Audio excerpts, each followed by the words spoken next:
subcompact crossover. Punta lang tayo sa showroom.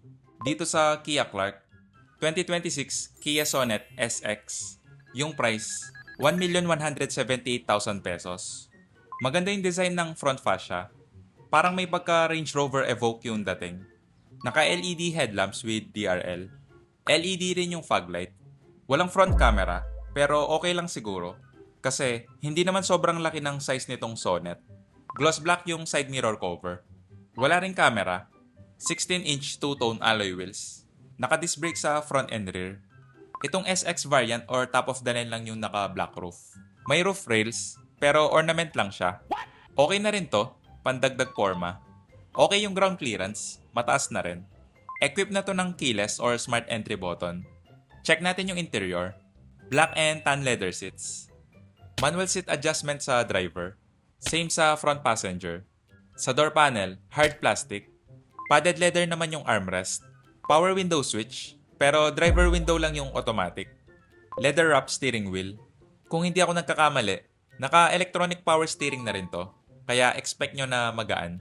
Gusto ko yung ganitong style na flat bottom. Additional clearance sa legs at dagdag forma. Tilt adjustment lang yung steering column. Naka-push start ignition. Full screen na yung instrument cluster. Pagdating sa visibility, medyo mataas din yung ride height. Kita pa rin yung hood. Hindi rin sobrang kapal ng A-pillar, kaya less blind spot. Malaki rin yung infotainment screen. Wala nga lang volume knob, pero may touch control naman. Single zone automatic climate control. Okay naman yung feel ng switch, solid at walang wobble. May wireless charging pad, 2 USB port at 12-volt socket. Yung transmission, IVT. Manual handbrake. Semi-hard plastic yung center armrest. Medyo maliit lang yung storage space, pero okay na rin to. Hindi dampen yung glove box. May vanity mirror yung sun visor. Wala nga lang ilaw. Same sa front passenger. Equipped din to ng sunroof. Iset ko lang yung driver seat sa driving position ko. Check natin yung back seat. For reference lang, 5'7" yung height ko. Sa door panel, hard plastic. Padded leather armrest. Power window switch, pero hindi automatic.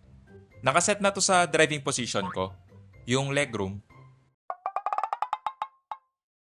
Okay lang yung space. Hindi sobrang luwag, hindi rin masikip.